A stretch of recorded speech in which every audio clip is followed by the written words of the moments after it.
Petit à petit, l'envahisseur invisible gagne du terrain. Comme partout en France, Royan doit apprendre à faire face au Covid-19. L'épidémie est là, les premiers cas sont recensés, parole de généraliste. Faut pas se voiler la face, on a des patients atteints, on a du personnel soignant qui est atteint, donc ils vont tous bien. Enfin moi ceux que je connais, je suis, vont bien. Ça reste des symptômes principalement grippaux, on va dire, multiples. Ça va du mal de tête à la fièvre, à la toux, à la diarrhée. Mais pour la plupart de ceux qu'on considère comme Covid-19, confirmés ou pas, en les suivant à J3, J6 et J8, pour la plupart, les choses se rentrent dans l'ordre, ne s'aggravent pas, ils vont bien. Ce qui est important, c'est qu'on puisse effectivement détecter celui qui ira mal dans le chemin et dans les jours qui viennent pour pouvoir lui l'orienter et le prendre en charge à l'hôpital sans aucun retard. À Royan, sans doute dès la semaine prochaine, les médecins vont créer un cabinet médical dédié aux cas suspects du Covid-19. Car il y a un constat, beaucoup de patients n'osent plus fréquenter les cabinets médicaux et là aussi, il y a danger.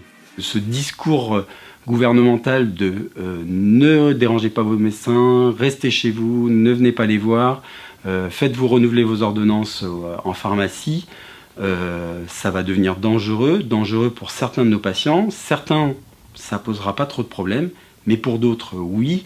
Et on fera malheureusement le constat après, avec des situations de santé pour certains qui va être très problématique à gérer. Un corps médical touché en plein cœur. Ce virus bouleverse les certitudes.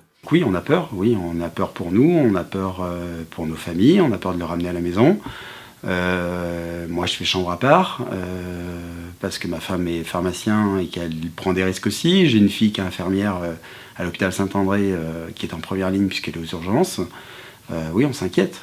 Tous, oui. On est aussi inquiets que nos patients, ça c'est sûr. Grâce à des donateurs privés, les médecins royannais et les infirmiers vont recevoir les fameux masques FFP2.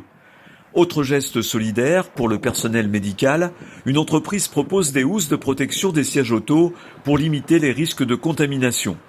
Pas si anecdotique, infirmière Emmanuelle Apprécie, elle qui est en première ligne.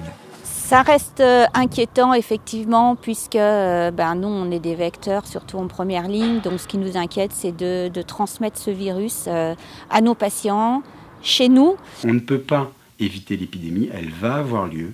Ce qu'on ne veut pas, c'est avoir un pic. Restez chez vous, lavez-vous les mains, prenez soin de vous, gardez vos distances, consultez si vous avez des symptômes. On peut vous voir, on peut vous prendre en charge. On va mettre en place une consultation dédiée à ça en ville.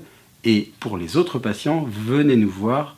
N'ayez pas peur. Au contraire, il faut qu'on puisse vous suivre et s'assurer que vous allez bien.